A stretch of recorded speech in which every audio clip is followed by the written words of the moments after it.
Neither had Shrikant travelled much, nor had he had much exposure to the outside world.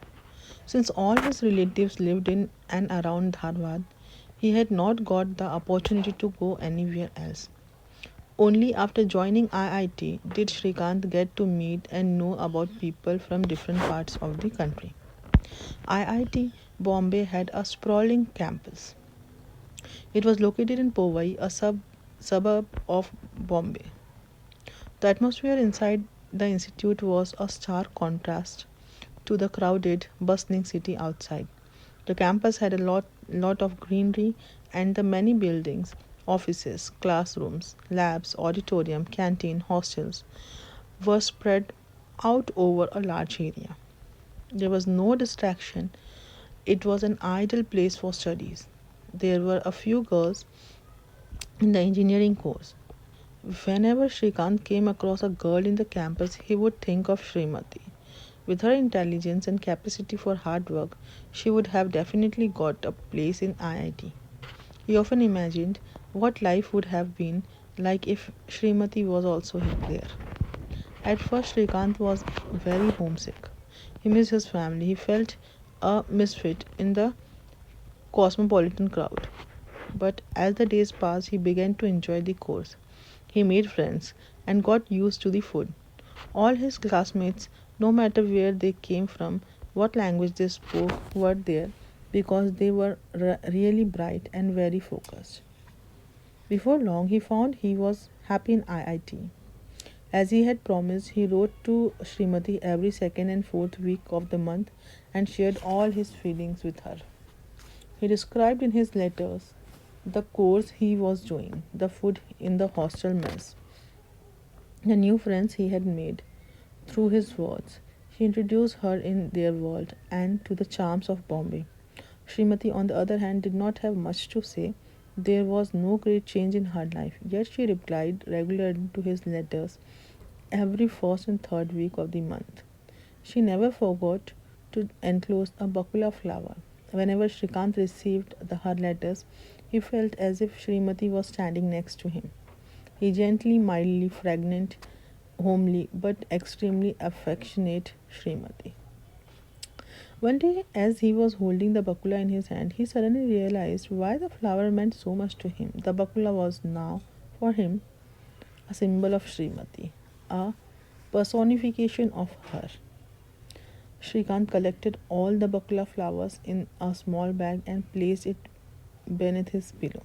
He knew the scent of flowers would not fade with time. Time marched on. Srimati completed her BA degree successfully, getting two gold medals in her subject. Sharda Amikeri managed to get through, while Vanna passed with a second class. The next step was to apply for an MA course at Karnataka University, Dharwad. Vanna opted for political science and Srimati for history. The two friends commuted to the university every day, covering the 25-kilometer distance from the university bus rather than by local train. Both of them enjoyed the ride and used the time to compare notes on their respective courses and classmates. Srimati was eagerly looking forward to Dr. Rao, the president vice chancellor, returning to his parent history department to the following year. She had heard so much about his brilliance as scholar and his wonderful teaching skills that she was confident he would inspire her to give her best to the subject. However, they did miss their friend Sharda.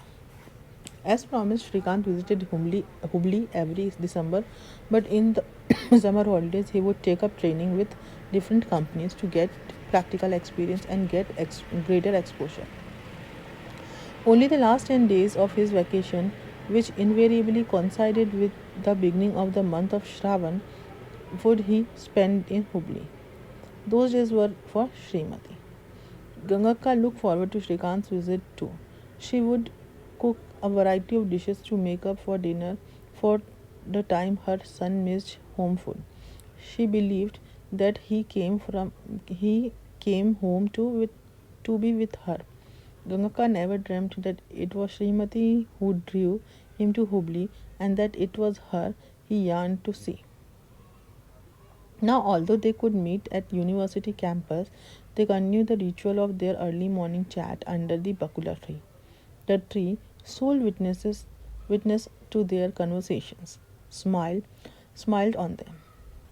Vanna soon came to know about Shrikant and Srimati's friendship, but she did not mention it to anybody. She knew that if Gangaka found out, the consequences would be serious. Whenever Shrikant came to university to meet Srimati, Vanna would return to Hubli alone. If Rindaka asked why Srimati hadn't returned, Vanna would cover up for her friend and say she is studying in the library. Srimati found university much more exciting than college. She learned that history is not merely concerned with men or a nation. Everything had a history. Music, dance, art, and even history had a history. Gradually, she developed a fine critical sensibility and trained herself to think logically and reduce emotional idealism. By the end of the first term itself, she understood the importance of field visit. They made everything she read in textbooks come alive.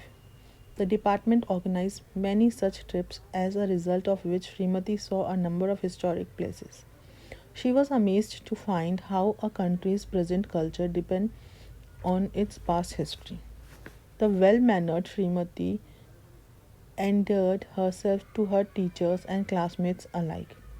The professors were delighted to have an intelligent student like her in the history department. In the meantime, Vandana's life was taking a new turn. As she was neither a very bright student nor keen on career, her parents were planning to get married. They found an eligible young man, Pramod, an engineer working with Larsen and Turbo, a well-known company in Bombay. Pramod was originally from Belgium. He was the only son of his parents and they owned a small house in Bombay. Since he did not have any family commitments, well was commitments, was well qualified and held a good job, he was most eligible in the marriageable market. As per tradition, the two horoscopes were matched and Pramod came to see Vandana with his family. He liked her and the marriage was finalized. By then, Vandana was in the final year of her MA. So both sets of parents decided that the marriage would take place after her exams. But after Pramod came to Hubli a few times to meet her, Vandana lost interest in her studies. Srimati was curious to know what Vandana and Pramod talked about. Theirs was arranged marriage. They did not know each other. So what did they say to each other? Vandana, what do you talk about with Pramod? You didn't even know him. What do you speak with Shrikant for hours together? Vandana counter. Well, he was our classmate. Moreover, we have been good friends for a long time. Oh, don't give me that explanation. It is not mere friendship. Ask yourself. Nobody spends such long hours without telling people at home with just a friend. Srimati felt silent. Suddenly, she began to feel a strange loneliness. It was not that she had not thought of marriage, but now she could not think of anyone other than Shrikant for a husband.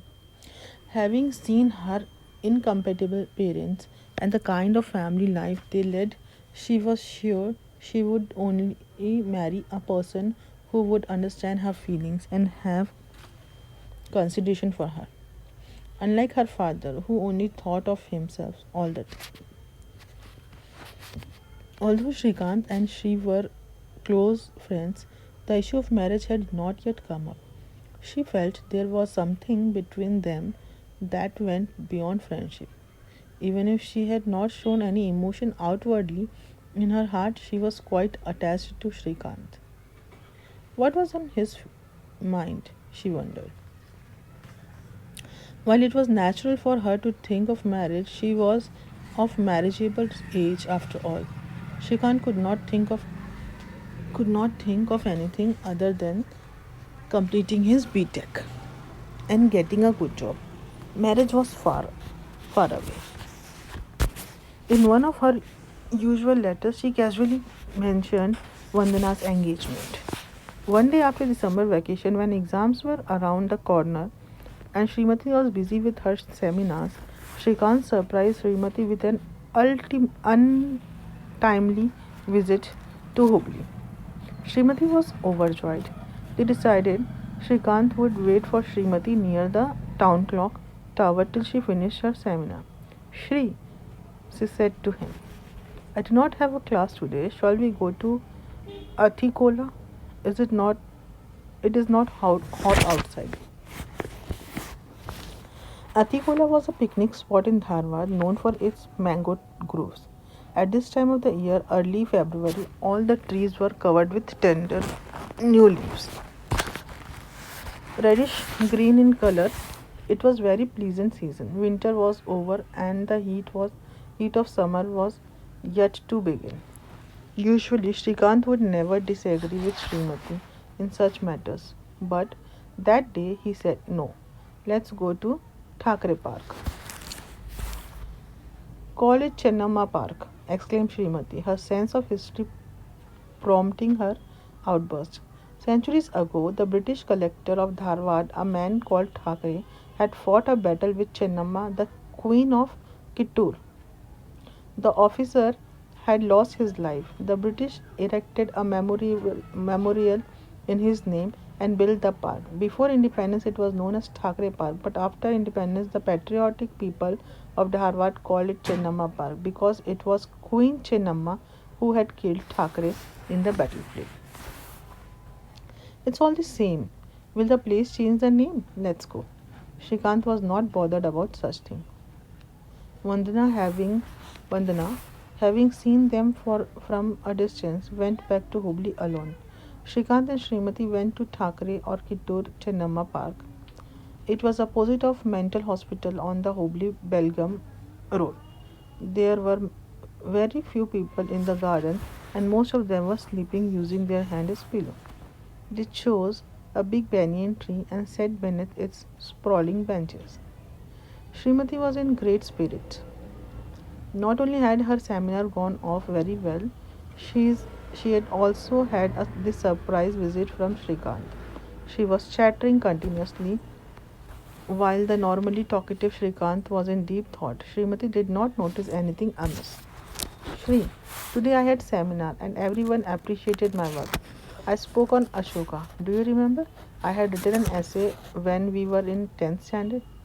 Today I can write better. That times I had less to access to the books and I was more emotional about Ashoka. Even now, whenever I read about Ashoka, my respect for him grows and he fascinates me. Shri, is the name Ashoka not beautiful? Historians call him Dharmashoka, the virtuous one. Shrikant interrupted Srimati and with a mischievous smile asked, it seems you like that name a lot. So if you have a son, will you name him Ashoka? Srimati looked at him with surprise, wondering why the subjects of naming an unborn son had come up. Smilingly, she replied, yes. What's wrong with that? I would not think twice before doing it. But since you asked about names, Shri, let me tell you that I also like the name Aditya Vikrama. Vikramaditya was a title in old days. Whenever a king achieved something extraordinary through bravery and adventure, he was given the title Vikramaditya. During the Gupta dynasty, Chandragupta too was called Vikramaditya. If I have another son, I will name him Aditya Vikrama. Srimati spoke in all innocence, like history teacher to her students. Shri, Siddharth Gautama is another person I really admire. He understood the nature of sorrow and knew the true values of life. He gave up his kingdom and his family for the sake of humanity. His message is full of love and compassion. He neither won any war nor did he establish a great empire. However, he won the empire of hearts. Maybe if I have one more son, I will name him Siddharth Gautama.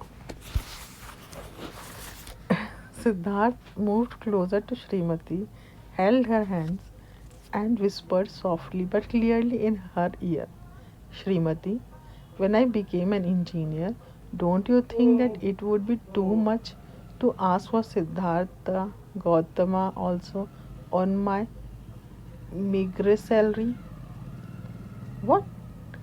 Srimati exclaimed, flustered but in a flurry of joy.